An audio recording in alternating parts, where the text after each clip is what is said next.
Hello everyone, সবাইকে অনেক স্বাগত এবং ভালোবাসা জানাচ্ছি আর একটা নতুন ব্লগে। আজকের ব্লগটা আমার কাছে খুবই সেরা আর গুরুত্বপূর্ণ একটা ব্লগ। কাজ করে থাকো, তোমার জন্য সারপ্রাইজ আছে। হ্যাঁ, এমনি থাকবা। কারণ কি, ছোট্ট পুচকাটার আমার আজকে জন্মদিন, আর বাচ্চার জন্মদিনগুলো তো প্রত্যেক বাবা মার কাছে সব থেকে সেরা আর গুরুত্বপূর্ণ হয়, তাই না? তো এই ব্লগটা অ্যাকচুয়ালি আমার কিছুদিন আগে, 28 জুলাই মানে রবিবার ছিল, তো একটু পোস্ট একটু লেট করেই হলো, তার জন্য সরি। তো ওই দিনটা কেমন কেটেছে, কী কী করেছি সেটাই আমি যতটা পেরেছি তোমাদের সামনে শেয়ার করব।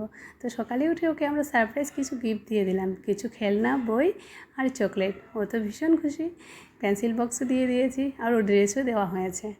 আর তারপরে দেখো, আমি সকালে ঘুম থেকে উঠে পায়েসটা বানিয়ে রাখছিলাম, তো সেই জন্য ভাবছি যে আগে পুজো দিয়ে দিই, তাই না? বাচ্চার বার্থডে তো ভগবানকে জানাতেই হবে, যেন সুস্থ রাখে, ভালো রাখে, তাই না? এটাই সব থেকে বড় কথা। তো পুজো দিতে গেলাম, আর ঠাকুরকে প্রসাদ হিসাবে আজকে আমি পায়েসটাই দিলাম, যেহেতু নিজের হাতে বানিয়ে নিয়েছি, আর যেহেতু জন্মদিন বলে কথা, তাই না? জন্মদিনে কিন্তু কেক কাটার থেকেও মেন গুরুত্বপূর্ণ হচ্ছে আমাদের মধ্যে পায়েসটা। যেহেতু ভোলে বাবার মাস চলছে, তাই ভোলে বাবাকে একটু জল ঢেলে পুজো দিয়ে দিলাম। সাথে আমার বাবু এসেছিলো, ও সুন্দরভাবে পুজো দিয়ে দিল আমার সাথে সাথে তাল মিলিয়ে। ভোলে বাবার মাথায় ফুলও দিয়েছে, মালা পরিয়ে দিল, আর জলও দিয়েছে। ভগবান যেন ওর মঙ্গল করে, ভালো রাখে, সুস্থ রাখে, আর সব থেকে বড়ো কথা হচ্ছে সে যেন মানুষের মতন মানুষ হতে পারে, তাই না? আরেকটা বলবো, যারা আমার এই ভিডিওটা দেখছো তাদেরকে সবাইকে বলবো যে প্লিজ তোমরা সবাই আমার বাবুকে আশীর্বাদ করো, সে যেন ভালো মানুষের মতন মানুষ হতে পারে, তাই না? মানুষ হয়ে মানুষের পাশে দাঁড়াতে পারে। আর এবারে জন্মদিনটা একটু আলাদা, বেশি ধুমধাম করে করা হচ্ছে না, মনের মধ্যে অনেক খুশি, অনেক আনন্দ। ধুমধাম এই কারণে করছি না, কারণ কি, কালকে আমার বড় বাবুর ম্যাথস এক্সাম আছে। দুটো বাচ্চা থাকলে দুই দিকটাই সামলাতে হবে, তাই না? কাউকে ডাকা হয়নি, শুধু আমরা ফ্যামিলি মেম্বারগুলোই করেছি। বাইরের হিসাবে শুধু এসছে ভবানী দিদি আর ওর ছেলে, কারণ ভবানী দিদি তো আমাদের বাড়িতে প্রত্যেক দিনেই আসে। আমি বলেছিলাম যে তোমার ছেলেকেও নিয়ে আসবে, বিজিত। আরও প্রচুর সারাদিন বাবুর সাথে অনেক খেলছে, আর দেখো সন্ধ্যার দিকেও অনেক হেল্প করেছে বেলুন ফোলাতে। যাই হোক, আমরা নিজেরাই সুন্দরভাবে নিচে সাজিয়ে নিয়েছি। কেমন হয়েছে সাজানোটা? আর বেলুনগুলো অ্যাকচুয়ালি বাবুর পছন্দই আনা হয়েছে, ব্লু কালারের আর ইয়েলো। ওকে বলা হয়েছে, বাবু কী কালার? ব্লু আর ইয়েলো। মানে ওর যেটা ভালো লাগে, খারাপ লাগে ওটা তো বুঝতে পারে না, মানে ওর যেটা, যেই কালারগুলো ওর মুখের মধ্যে চলে আসে, মানে বলতে শিখছে, ওটাই ও বলে। তারপরে ওকে ড্রেস পরিয়ে দিচ্ছি, আর পাঞ্জাবি পরালাম না, কারণ প্রচণ্ড গরম, প্রচণ্ড মানে সহ্য করার মতো না, এরকম গরম ছিল সারাটা দিন। একটাই কথা বলবো যে বাচ্চাগুলো দেখতে দেখতে এত বড় হয়ে যায়, তাই না? লাগছে যে এই তো কেবল জন্ম হলো সেদিনটাই, 4 বছর হয়ে গেল আমার বাবুর। দেখো দেখতে দেখতে কত বছর হয়ে গেল, তাই না? দিনগুলো চলে যায়, যখন চলে যায় তখন বুঝি ইস, এই তো হলো কবে। তো এই যে দেখো, এখানে বাবু কেক কাটবে, আর আমরা টেবিলের মধ্যে চারপাশে গোল করে বেলুন দিয়ে সাজিয়ে দিয়েছি। এদিকে চলো এখন আশীর্বাদের পর্ব হয়ে যাক না।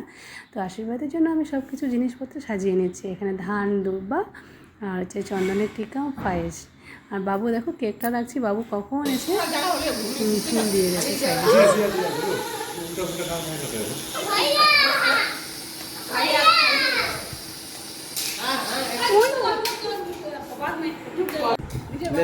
চলো এখন আশীর্বাদের জন্য আশীর্বাদের খেলা কেক দুটোই নিয়ে আনা হয়েছে। আগে আশীর্বাদ পর্বটা সেরে নিই, কেটে নেওয়া যাবে।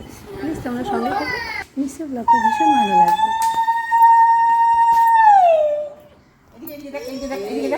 ভাই এদিকে দেখ না,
পায়েস আর আশীর্বাদ টিকা লাগানো হয়ে গেল।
চলো,